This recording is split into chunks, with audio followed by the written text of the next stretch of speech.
What's up guys? Ito na naman po ang inyong kusinerang inhinyera, Agustin-Silvestre.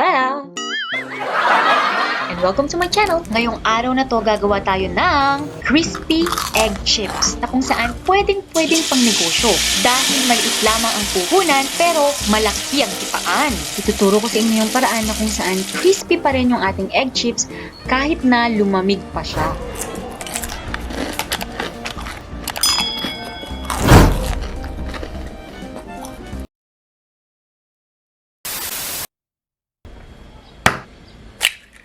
Don't worry guys, mamaya lamang i-share ko yung kompletong ingredients na may kasamang costing. Kaya naman chill lang kayo dyan and enjoy this video!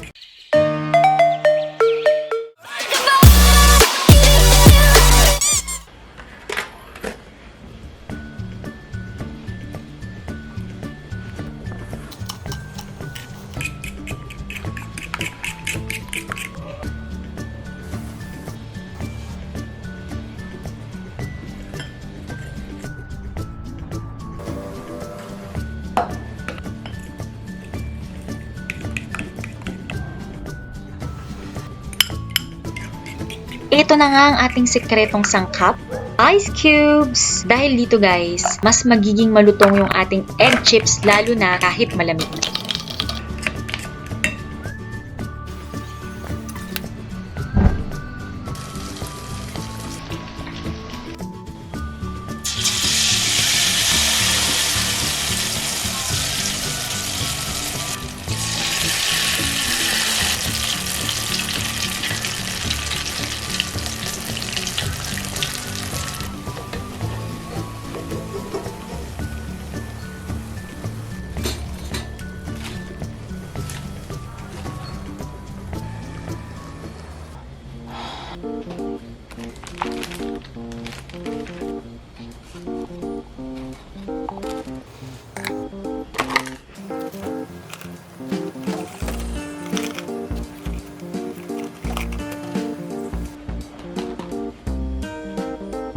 Ito na nga ang ating pinakahihintay.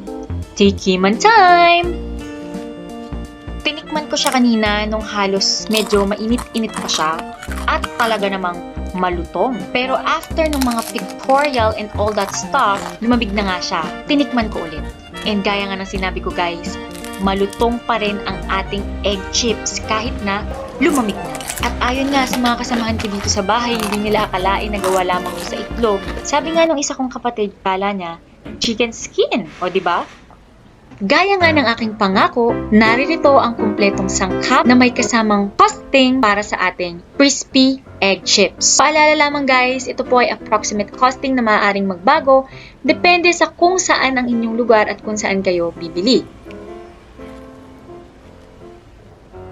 So that's it for our today's vlog. Sana po iyong nagustuhan at marami kayong natutunan. Huwag niyo pong kalimutang i-like at i-share ang video na ito. Masamsamit. Yummy! Yummy, yummy, yummy, yummy. Maubos ko na. Hanggang sa muli. Bye!